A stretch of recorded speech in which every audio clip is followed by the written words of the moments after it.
Hi, and welcome to the Change Leaders Playbook, giving you all things delivery and leadership in a podcast.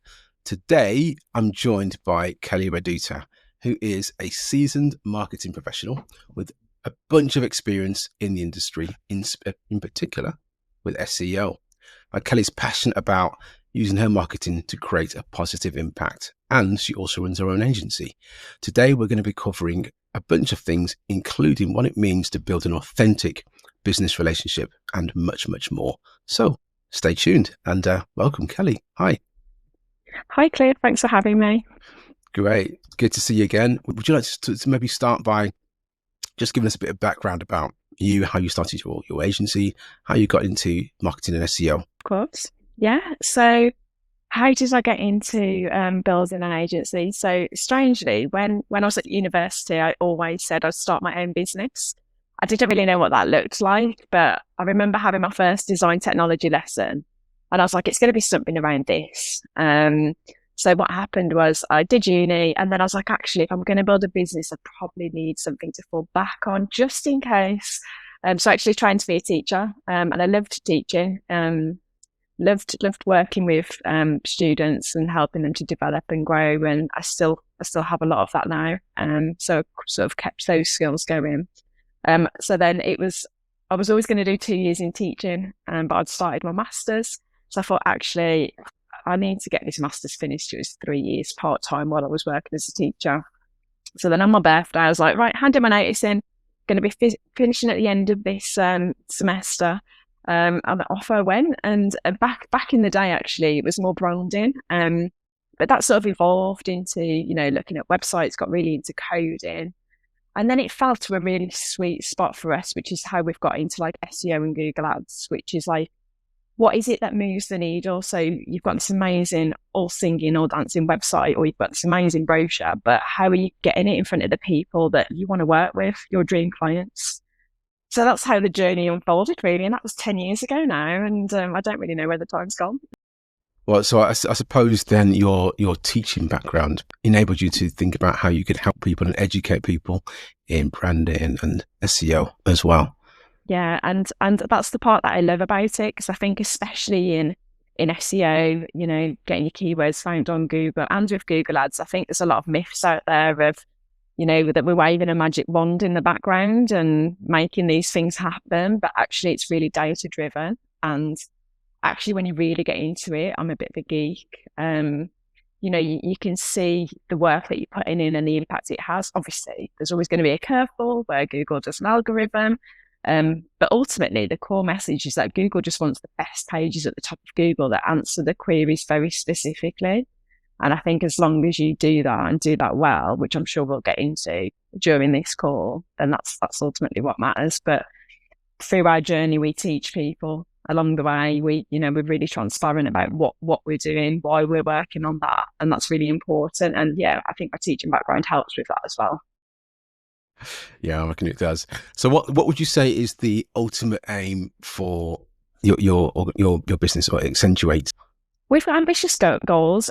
Naturally, we want to grow as a team. I think something that's really important to us at the moment is we've identified like dream clients and potentially a niche of sustainable businesses, something that we're really passionate about. We're working through our B Corp certification at the moment. And because, I do believe that, as we grow a business, there's lots of opportunities where we can support the people we work with. We can support the team to grow.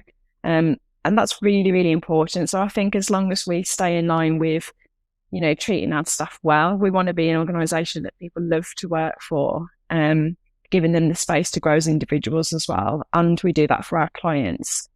For us, if they win, we win. And that's what we care about, them winning. And through them winning, they do better for everybody else as well, their team and the products they deliver. So I think, the aim is just to continue as we are, really, continue to learn, continue to grow, and continue to help each other and educate each other. That's really good. So the way I see it then, your product, thinking about people who build things and enable other organizations and businesses to be successful and either to be profitable or to be to serve their users' needs. Part of your product is actually not just the skills that you have to enable people to do SEO and increase their reach, but also your people and your ability to communicate efficiently and build relationships. That's what I see, certainly from the conversations I've had with you and the interactions we've had. I see that as a product in its own right? I don't know whether you'd agree with that and how you think that separates you from others. I do agree with that, actually, because I'm really passionate about the things that help people to grow, and how we build our systems and processes internally is all about that as well. Like, how can we help the team? How can we help them help themselves? How can we do all of those things? So yeah, I guess I'm not really quite pinpointed it in that way, but that's a really nice way to look at it. And also with our clients, I think that, yeah, helping them understand is so important because, as I've already mentioned, Google can do updates and sometimes it doesn't make sense because Google doesn't really tell you what it's up to. But I think if the education is there behind the scenes with the client of like, this is what we're doing, this is the action we're taking, I think it just helps. It's all about communication. And I think that is probably the key thing for me across everything in terms of success. It's how we communicate internally with clients, with everybody else, just like this. It's all about communication, and I think that's so important. Now, onto that then, one of the things which I think is massive for you is, and would be important for you, is building lasting long-term relationships with your clients, your customers, and users. And that means you've got to build something that they want, build it with them as well as for them maybe, and also builds trust. So I always think that trust is such an important aspect of anything that people build or deliver as businesses and organizations. How do you do that? Well, there's so many different touch points to this that were just springing up in my mind. And I think now we're on, everyone's online. It's how do you be authentic if you are reaching out to somebody, or how do you show that you really care? And I think there's different aspects of that. For example, we offer completely free audits for both SEO and Google Ads. And yes, they're completely no obligation. We give you tips from the get-go of how you can help. And I think that starts to build that relationship of trust then. Like, we've identified companies that we'd really love to work with, and like we've sent them videos where we've looked into their like SEO and gone, oh, this you could be doing this or you could be doing that, and I hope through that that they see that, oh, these people have really gone out their way because actually they do really care. Sometimes I look at them and, oh gosh, there's so much we could do here. I'd really love to help them. So I guess it starts there, and then I think it continues from there. So when you go to a networking event, it's keeping in touch with people, caring about what they're up to. How can you connect other people? How can you help them? And I think it goes a really long way, and because you remember those people then. And then similarly with clients, it's building that trust. Like, things change in businesses, strategies change. And again, it boils back to that communication. Like, are we keeping in touch regularly? We really push for meetings monthly as a minimum to know what's happening and to make sure that our strategy is still lined up with the bigger business goals. And yeah, it's I mean, I've said lots of different things there, but it's all, again, down to communication and how you communicate with people. And I think it's not just about that one time. Like, it's keeping up with people month on month, year on year, and just keeping those relationships going, because we live in a very busy world. But it doesn't go amiss to pop people a message and go, how was that? And how's things going? And actually, I thought of you here. I saw something and I thought of you. And that's something that I really like to do. Everything you've said, you didn't use the word sell once. You didn't say buying or anything like that. You just talked about people, help, and keeping in touch. And that speaks of businesses or companies who are actually about serving before they get anything in return.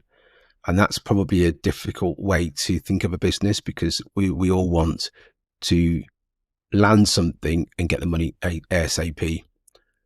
What I don't know what you think about that. And also, what's your thought about how businesses are done these days in terms of being able to monetize, so to speak? Do you think that's around about the way to do it, or in terms of building that relationship first, build trust before you can actually demonstrate that you're worthy of them taking a chance on you? That's such a good question. So I think there's different points that I've got about that. So I think the first thing is, especially when you're outreaching to people and they're maybe not necessarily looking for what you do, we're sort of talking about different parts of the funnel. So, when we do those like videos or helpful tips and we keep in touch, and hopefully not in an annoying way, like, it might be 6 months later, or, did you get the video? Was anything useful? I think it's just about the time and like the commitment to doing something. And you see this all the time where like people are trying to stand out and do something different and keep that communication going with someone. This might be a bit of a left field example here, but there was a company that wanted to get into Tesco with their products. So this guy, and unfortunately I don't know his name, maybe we'll have to edit that in. But he basically created this massive letter that he went and stood outside Tesco, and there was a photo of him, and he was getting 50,000 signatures to get this massive letter delivered to Tesco to make them stand out. And I just thought, yeah, it's that commitment. And, it's not just a one cold email and done. It's, I'm going to stand out here because I think my product's worth this and I'm going to do something different. So yeah, that was a bit of a left field example there, but it just made me think about how do you build those relationships, stand out and make that connection. And I think from that already he had a connection from somebody that was like, oh yeah, actually I can help. So I think there's a long-term strategy for some certain things. I think it's a little bit different in terms of, yes, with all businesses, we all need to make money. We need to get money. We need to secure clients so that we can continue to run successfully as a business. And I think it comes back down to the funnel again, like what stage of the funnel are they at? So naturally we run Google Ads. We run Google Ads for ourselves. We run Google Ads for our clients. Actually, the people that are at that part of the funnel are searching on Google because they want somebody and they want somebody now. So like the strategy is a little bit different there. Like we'll still always do a free audit, but actually we come to the call prepared. So we've already looked at the data, we've looked at the trends for that business. We get a really good feel about them on the call. We can align the strategy to them, and we do it almost straight away because they book the call in with us. We know their website, we can take a look, get a bit of info, and straight away we can then go, actually, this is how we can help you. You've said this, that, and the other. Okay, those are the problems and things that you're facing at the moment, and here are the solutions that we can put in place. It's almost like I don't know if somebody used this phrase, which was like, you've spoken, we heard.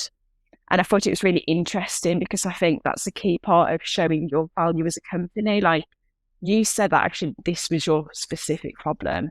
We've listened to that, and this is the specific solution that we can help you put in place. So yeah, hopefully that answered the question. It's a bit two different examples there, but I think knowing where people are at in the journey is really important, and that works for SEO as well. There's different keywords that people might be putting in, for example, in Google, and they'll be at a different part of the funnel. Maybe they're just researching about what you do and then looking for comparisons. They're not quite looking for somebody yet. And there's different groups of keywords that you can find in terms of where somebody's at. And it's making sure that your company hits every part of that funnel. Obviously, when people are at the bottom of the funnel and they're ready to buy, brilliant, but they're the most competitive keywords. How can you as a business start off and build up your SEO on Google? You can look at keywords that are less competitive, and then you can sort of build your way up. If you've got like a good domain authority and a keyword's not that competitive, and it is a keyword at the bottom of the funnel, then even better. You go after those as well. But yeah, there's different strategies across the board. Would you say that how hard is it, and how beneficial is it if you think ahead of the client? Because sometimes you mentioned that you're trying to understand what their needs are, what they actually want. But I would probably suspect that some clients or customers don't even know what they want really. They know what they should want, but that might not necessarily be right for them. And how do you navigate those conversations to actually point them to what will be actually better for their business, even if they don't know it yet? They may be quite tricky conversations to have if you have them. Yeah, no, yeah, we do have those conversations. And again, I think it's back to education. Like people will come to us for SEO sometimes. Maybe they've just launched a website. And actually, if it's a brand new website, you've really got to be committed to see results. And actually, the conversation is, do you need leads right now from your website? Because if so, perhaps the strategy is actually Google Ads, because with an ad, you can be at the top because you're paying to be there. But then if you've got the budget to do both, the goal is that you have an ad that's sitting up here and it's making you money straight away. And then you can build up your SEO so that you're at a point then where you're not reliant on having to pay for the ads anymore. You have a ranking website. If you do the both, you just dominate the whole space for certain topics, which is amazing. But SEOs are like a long-term strategy. And I think it's understanding what people need. So like if a business has just had a new website, but they've already got a really great network, they get a lot of referrals from word of mouth, for example, and they want to commit then to SEO because actually they get leads from different sources, then yeah, SEO could be the right strategy. But then if they don't have that and actually they've launched this website and they need to just make money in the business, then we go, okay, I think potentially looking at Google Ads is going to be the best first step for you. Perhaps some outrageous money, you can then invest in the SEO and you can build that up. But it's all about that understanding of what it is that they want.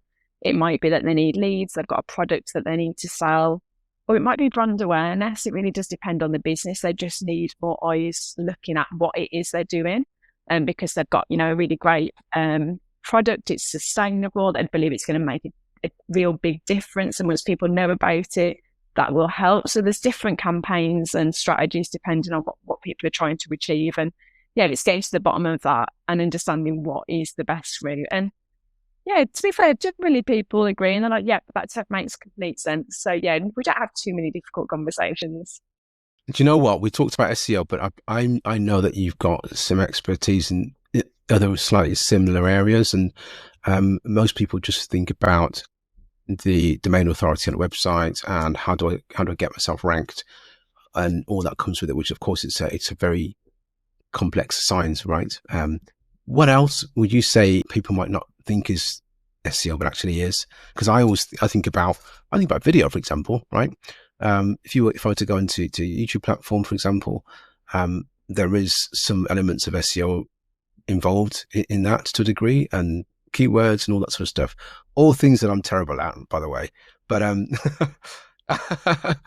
there are things that people don't necessarily know, which perhaps they should think about, which is very much related. What would you say those are? Video, yeah, is massive, as we know, and video can have a massive impact on SEO, even optimizing on YouTube. Like SEO for YouTube is a thing. There's so many different types of SEO for Google Business Profile, SEO for YouTube. There's just so many different examples of it. I think another one as well is user experience, which does sort of fall into SEO because if you're driving a lot of people to your website and the SEO is working, but then at the end of the day, you're not getting leads or people aren't getting in touch with you or they're not buying your products, it's then what is the cause of that? Is your website? Is there an issue with the website? Is it not clear? And I think within that, there's opportunities where people can build sort of what we call lead magnets. So like if you're driving a lot of traffic to your website on a certain topic, you can look down the route of why don't you create an e-guide, which is gated, which means that, you'll be able to collect their email addresses because it's a topic that they're interested in. And then you can keep in touch with them and you can build that trust and authority and educate them. And then you're building that relationship from people that if you hadn't got that content on there, so that downloadable, really useful guide for them that's completely free, aside from paying, like in the sense of giving an email address, there's those sorts of things as well. So it's not just about, yeah, we can sit and go, oh yeah, the SEO organic traffic's going up, brilliant. But actually, are you making more money? Is the traffic we're driving traffic that is making a difference to you? Is it that they're not actually getting in touch, and what's the issue there? So it's data, and actually it's data all round. It's following the track of data. What is the data telling you? And then, this is ultimately the meaning of data-driven decisions. Like, yes, the SEO is working, but actually once they're on the website, something's not happening and it should be.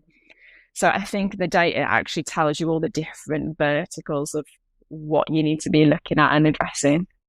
No, that's really, very helpful. I'm just taking some notes there to help me, hopefully getting some free advice from you while we're here. Why not, eh? Why not? Why Uh, not? so now I'm gonna just talk about something which I know you're is probably maybe not front of mind, but something that's maybe you've been thinking about, which is about what does the future look like, and what could the future look like? Because we have new technology coming in. Obviously, the dreaded AI question, which is always on everyone's lips. What might it look like in the future in terms of your type of industry, and how AI either may be a threat or something that can really help in future?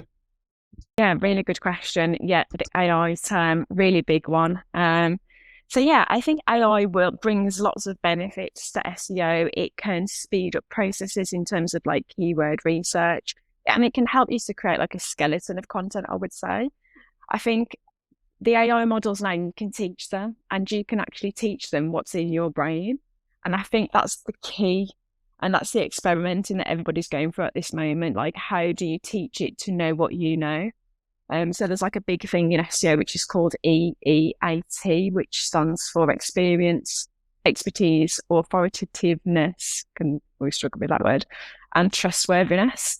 How do you put your experience and authoritativeness in a piece of content that you've generated with AI? And it's ultimately what you're then feeding it. And I think this is where it comes to like developing prompts and, how do you speak? What language do you use? What knowledge do you have that this AI at this point would never ever know? So I think when we're at that point where you've been able to train models, and there's people out there that are doing this for people where they've got like AI bots that actually answer with the things that you've told them out of your head, which is mind blowing. I think it's going to be a different world, but I think it all boils back down to knowing the strategy for SEO. You can, if you create all of this content, but you don't have a clear strategy and you don't really know the key pillar pages that you need to create, you've got to understand like why you're doing that and then why you're putting that in place. It's not a case that you can just go onto AI and go, well, write me a piece of content about this. Like it's not at that level where it would know all the things that actually make a difference from an SEO point of view. So yeah, I think AI is massively going to change how we work. It'll streamline processes and make things a little bit quicker, but I still think there's that human touch of ensuring that you can portray your authentic self and what you stand for as a business. And yeah, I think it's really interesting, and it's really crazy, really, the things that you can create with it. It's amazing. I always think as well that AI speeds up processes and will probably increasingly do so to the point where there's potentially more data available, more content available, leading to potentially more noise and maybe more need for experts to support, guide, educate in a different way. Probably less doing and more guiding based on experience, experts like yourself, for example. So I'm just speculating here. I think that perhaps your role and you may evolve to being that expert in the room that helps people to sort of help themselves, so to speak, and then let the AI do the grunt work, because there'll be probably more demand for more consumption because there's just more information and more data out there. What do you think about that? Yeah, no, definitely. I think the big thing with AI at the moment is the accuracy of it, and I think it's knowing that. So as much as there's so much data going out there into the world, how do you make sure that it is actually accurate and what your business does or stands for or means? And I think it's having that human touch actually, which sort of makes it personal and authentic. So yeah, it's like a consultant essentially to then guide through. And I think with Google Ads, like Google Ads, we work with AI in Google Ads because of the different campaigns that are within it. So, it's combining those two tools. And I almost see, and I've tried to think of a better example, but this is always the one that seems to come out in my head. But AI is a tool, a bit like a power drill. Do you know how to use it or not? Anyone can go and buy it. Anyone can go and get one. Do you know what you're doing once you've bought it? And, some people do amazing things with power drills, and other people don't do anything at all. And it's how do you refine your use of a tool to really make you the best at what you do? And it's understanding, well, what do you want out of it? What is it that you're trying to achieve? And that sort of lines up with what you were just saying, really. Like, how do you get this tool to then support you to achieve this goal? And yeah, so I love my tool analogy, but we'll leave it there. No, it's a good one, definitely. And I'm terrible with power tools, by the way. So screwdrivers, I'm fine. Anything beyond that, it's way beyond me. Yeah. So right, in that case, then, I am very, very intrigued to understand a bit more about how you work with your people in your team. So I think you've said before you've got a growing team, and there's some diverse skill sets in there. What are your top tips to get the best out of your team so that they can be the best that they can? So there's different elements of what we do. So regular one-to-one, so a weekly one-to-one of like, how are you? How are things going? What are the positive wins from the week? What have been the challenges of the week? How can we help you with the goals that we've set is definitely one of those things. Something else we try to do is like, we put lots of systems and processes in so that it's like they can help themselves if they're stuck with something. But I think something else that's really important is making sure that we're available to support. So we have a thing called an ideal week where we'll all build the blocks of what we should be working on within a week. That includes training time. It includes like client time. It includes meetings. And there's like set times where actually all the important things that need to happen in a week do happen. Like, work can be crazy, as I'm sure we can all appreciate, but how do you then protect time for 2 hours of training a week? Because that's what's really going to move the needle on how we all improve both as people and, in terms of what we do as well. And that training as well, we do encourage like transferable skills. So if they want to look at the psychology of marketing, for example, they have the space and freedom to do that. So that they can grow within their role. So yeah, I think it's again down to communication and making sure that we create an environment that's supportive and we're all in it together. Ultimately, it's, we're all on the same journey here, and the business that we're in it changes all of the time. We all have to keep up to date with what's going on with Google. And yeah, down to communication, I'd say, is ultimately what helps us to lead. I noticed you mentioned about you have to always keep learning, and I guess in the industry that you're in now, that's a given, clearly, because it moves so fast. But I also suspect that's the same for most of us. What I found is potentially many colleagues or even people such as myself that have not achieved the very best that they can. Most of the time it's because they've probably felt that there's not much more to learn, or that they don't need to, or they've just lost the love for it. But what's clear definitely is that staying ahead of the game there's no substitute for that. And building the time to do that is important, but also it happens to be, certainly from my experience, something that gets put to the bottom of the pile in terms of prioritization, because by the time you've got to Friday, and you've not done that bit of learning or the reading you wanted to do, and all that sort of stuff, something else comes along and then you start again. So it's really encouraging to see that you actually take it seriously in terms of investing time in learning new skills. So yeah, really, really good tip. Thank you. I'll give you a chance for one more top tip about anything to do with your industry that you want to share, that you just want to leave us with. I guess it would be to really sit down and know your numbers. Know how much you can put into winning a client for you still to be profitable at the end of it. And I think this speaks largely to Google Ads. So like, what is the cost of that product to you, and how much can you afford to pay on a Google ad to win them? So knowing your metrics, like if you're a B2B and you get 10 leads and your conversion rate's 50%, for example, it's understanding, well, what's the bulk? How does that look then on ads? If it's going to cost you X amount to get those 10 leads, what's the value of them? And that's the customer lifetime value of them when they're done. So I think understanding your numbers is really key with any sort of marketing. And yeah, I think that's what I would leave it on, really. We have like a free calculator for people that are sort of looking at Google Ads audits and seeing if Google Ads is going to be a good option for them. And we do these audits to help people, because I think sometimes like people can put money on Google Ads and it doesn't work. And I think there's a lot of work that can go ahead of that can help people to not spend money unnecessarily and to get the most if they're gonna get started with ads. So that'll be my little tip: know your numbers, which I'm sure all the accountants say. That's great. It's a great way to end. Yeah, all I can say is it's been a real pleasure. And Kelly, thank you very much. And hopefully we'll catch up again another time.